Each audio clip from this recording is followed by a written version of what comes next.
You've also done a couple shows with Sedevacantists. Uh-huh. So some people have wrote in and have wondered if you are Sedevacantist as well. Are you? Nope. Sedevacantism, especially these days, is kind of wishful thinking. How is that? Well, you would like papal infallibility to mean a pope who was always perfect. Ah, And always did the right thing, always said the right thing, always stood up for the faith, never had a personal agenda,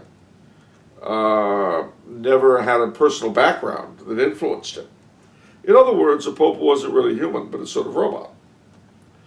Um, Such a pope has never existed, and in all likelihood, never shall. Every pope is a product of their time. We have had popes who were downright evil. We have had popes who were saints. We've had a lot who were mediocre. We've had a lot who were good at some things and awful at others. Uh, Unfortunately, given the historical moment in which we sit now, which I described, I think, to my own satisfaction anyway, a minute ago,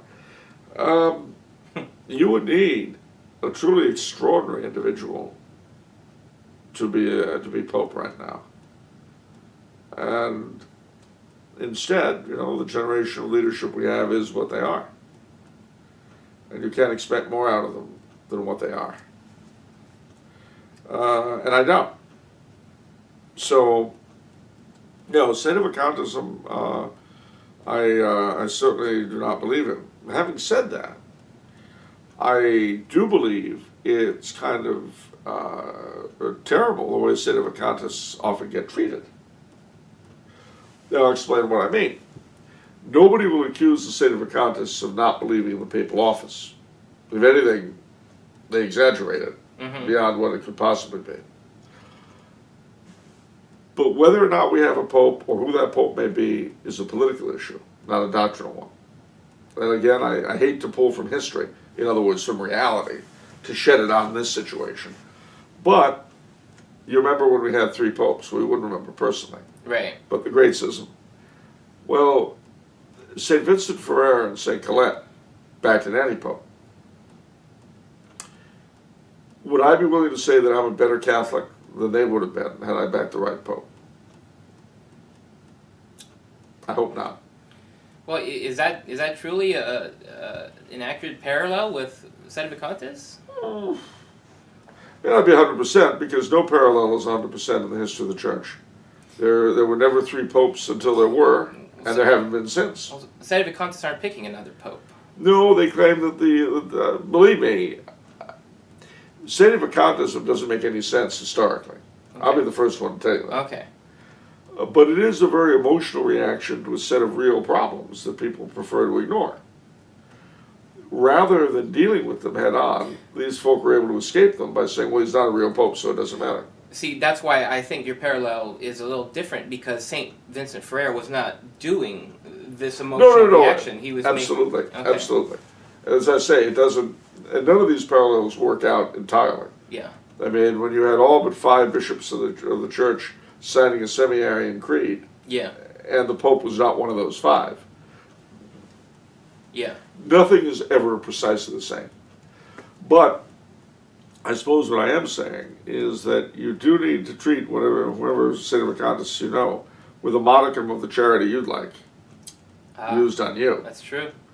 Most Sedevacantists I know don't have great senses of humor. Some do, most don't. But they get a lot of abuse. There was one individual who will go nameless who accused me of being a Satanist and all that kind of thing, and went on a real campaign about it. Should have put that on the list. Anyway, Sorry. one of these days, anyway, seriously, but he accused me of all this stuff. And a lot of people who I thought would have known better jumped on the bandwagon with him. But then he turned Sedevacantist.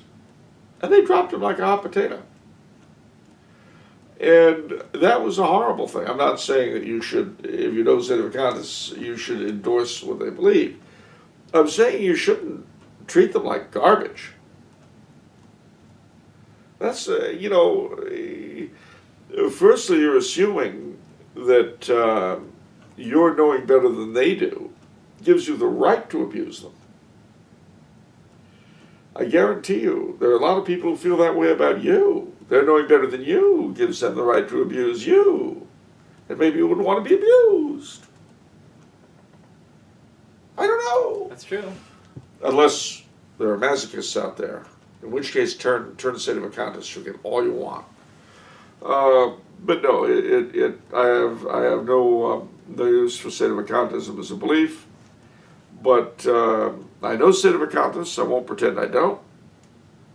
And I think the way they get knocked around from time to time is disgraceful. To be fair, they do some knocking around themselves. Yeah. It's not one way. Oh yeah. I'll tell you one. Some search Charles Coulombe on Google. The fifth result is by a group of Sedevacantists, which will remain nameless. Is Charles Coulombe a Catholic? Answer is no. Oh. Well, that's good to know. But you know, that's nice for them. Fortunately, I don't rely on others to self-actualize. Very smart. Maybe I am a crypto hippie at that. Anyway, I'm sorry, ladies and gentlemen. I feel like the 60s are coming over me. But no, seriously, you know, I'm not saying you have to go to take a Sunday to lunch day or something.